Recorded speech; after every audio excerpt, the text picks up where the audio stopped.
for years, the question was, how did they get Oswald up in that window? And it's a very interesting question. And the question was, what story was told to Oswald? And we went round and round, me and close friends of mine went round and round with different stories, trying to figure out what story worked to open this lock. It was like a key in the lock situation. And we finally figured out it had to do with the story about a coup, and there's reasons for believing this. Why would he believe this story? Who told it to him? Who do you think he's working for?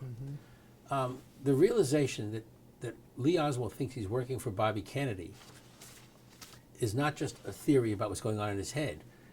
There's evidence that there's evidence that backs this up, that there's in fact a Bobby Kennedy-Oswald connection.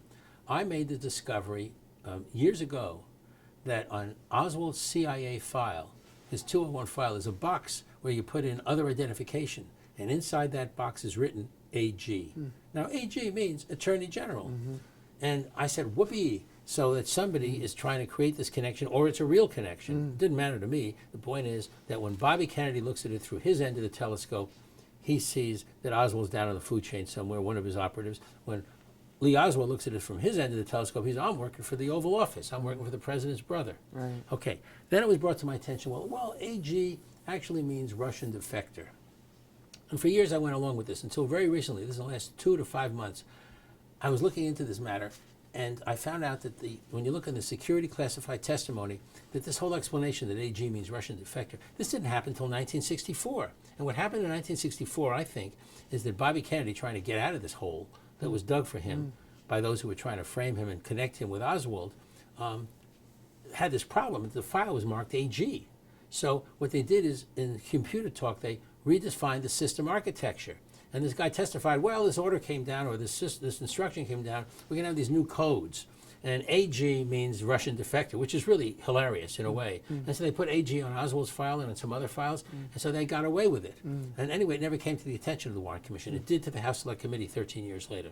So yes, I believe there's an RFK-Oswald connection. It's part of the blackmail neutralizing him. But that is only part of the story. That has to do with the letters AG. Oh, by the way, one of the chief people who were the assistant to Angleton gave this top secret testimony, which was declassified for me a couple of years ago.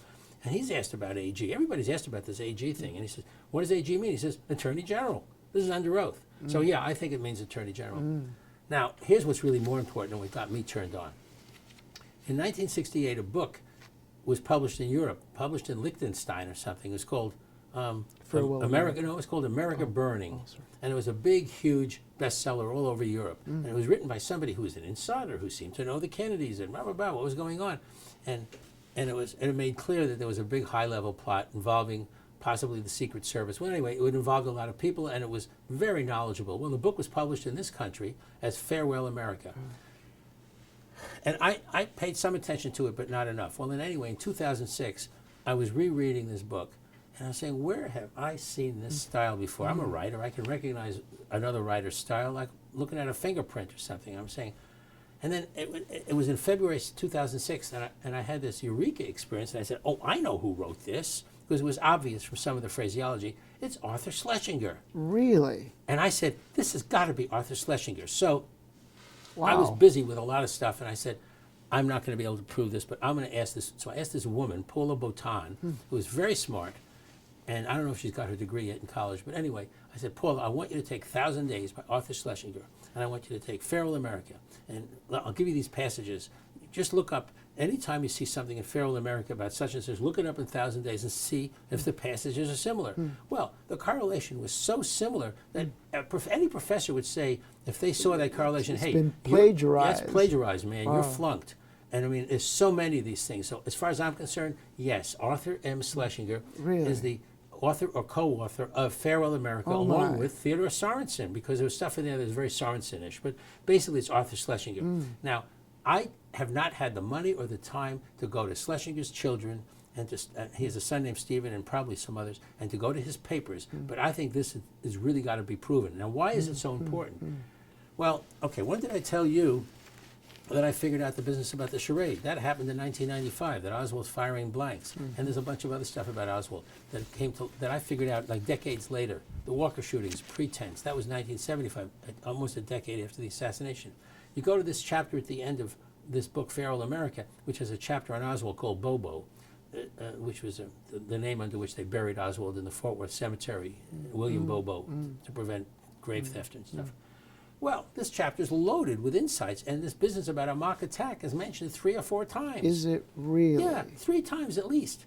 And I'm saying, hey, wait a minute. How did Arthur Schlesinger, if he wrote this, how did he find this out in '68? I didn't get this until 1995. The mock attack is mentioned in... Yeah, a simulated assassination attempt, yes, as the way they got the framed Oswald, who thought he was, quote unquote, well covered because of his connection with the government and everything. So I got real excited about that, and as far as I was concerned, that was the cherry on the sundae.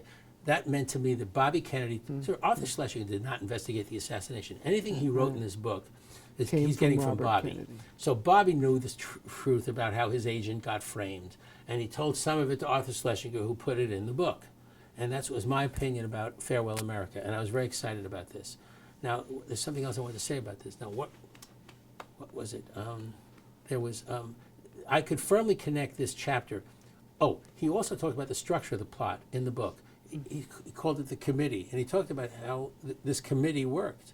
It's very clear the whole thing is an inside job, only he published, I remember what it was. This book was published in Europe, and the publisher in France said that in the summer of '68 we'll reveal who the true author was. Well, that's when Bobby's running, and I think this was part of Bobby's attempt to take back the White House. Do you really? He had this book published. He helped Schlesinger with it a little bit. It was published in Europe. It was a big bestseller in a number of countries. It was here, and then Bobby got assassinated. So then the book title got changed, by the way, from The Plot to Farewell America. So that's the story, and we can elaborate on it more another time. But yes, I believe that Farewell America contains corroborating evidence for the mock attack because it's in the chapter. It's called A Simulated Assassination.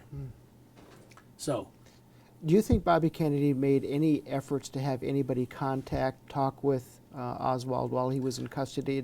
Yes, okay, that's very important, yes.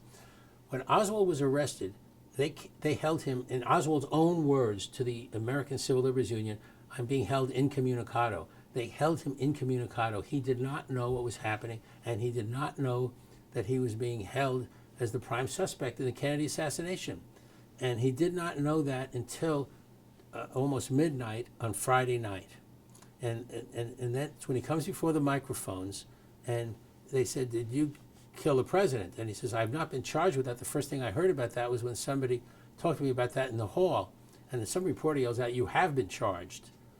And there's this look on his face. He looks really upset, and you have been charged. And then another voice yells out, get him out of here. Anyway, he's gotten away. He's put back in jail at 12:20. Is that the first time you think he was made aware that Yes. the president was dead? Yeah. Yes, they held from him the fact that he's charged because if he's charged and arraigned for the murder, then he knows there's really been a murder. Dead. So his reality is such that he's still existing in this mock attack reality. So he's still in the role. He's still in the role of thinking that, and he said, but I wish someone would come forward and offer me legal assistance. That's about the Tippit murder, the officer. So he doesn't, he's really, he doesn't know what's going on. Then he's checked back into the jail until 12:20. Then there's this mysterious checkout at 12:35. And that goes on till 1:05. And they say, well, when they were asked about it by the Warren Commission, the top officials say, well, it's for fingerprinting. But he'd already been fingerprinted at 8 o'clock or 9 o'clock. So it was an excuse. I think it was an excuse, and I think somebody spoke to Oswald during that period because of events that then happened. And I think that's somebody, my personal opinion is that it's somebody who's close to Bobby, and I think it was Walter Sheridan. I don't know how they got him in there. I don't know where they put him and what room they put him, but it certainly wasn't in the fingerprinting room because there's an officer there who said, well, nobody was in here, so who knows how they did it, but he goes from 12:35 to 1:05 or something like that. Then at 1:35, supposedly he's arraigned. That's when he's told. Okay, but now he's been talked to. So he's been, anesthetized. They can handle it. Okay, so he's still in the role. But that's what he says. His comment, there's no record of the arraignment that was published at the time. It was not in the New York Times, nothing. We don't know about any arraignment until a year later when the Warren Report's published. But according to Chief Curry, Oswald said, so that's the deal, is it? Or something like that. He made some wisecrack, and that was the end of it. So I think Oswald was kept in the dark deliberately. Now, the next day, Saturday, he's angry. And he says things like, and I was prepared to play it for the Bismarck audience. I don't know what dispatches you people have been given, but I emphatically deny these charges. I have committed no act of violence. You know, and there goes Oswald. You know, did you kill Governor Connolly? I have not shot anybody. Something like that. And we'll put that. We'll dub that in. That's the kind of situation he's in. Now, the next day, finally, they're able to kill him. Now, by the way, Friday night, before the press, when he's brought before the press, guess who's in the room? Jack Ruby. And Ruby told one person that he had a gun that night. I think they're trying to set it up either to kill him in the room or kill him during the arraignment or something. It doesn't happen. But the sooner the better. But sooner the better, because this guy knows who he is. Right. Oswald can bring down the Johnson presidency. Yeah, wow. The reason he can bring it down is that he has to simply say, I'm with the Central Intelligence Agency. This was Operation Silver Dollar 5. We were doing a mock attack authorized by the president's brother. Now, even if you can imagine the New York Times story. Suspect claims that blah, blah, blah, mock attack. Sure, it's not going to maybe fly immediately, but believe me, that's the end of it. Because once you pull on a string of this kind of camouflage, it collapses eventually. Because the strength of it is that nobody knows it's there.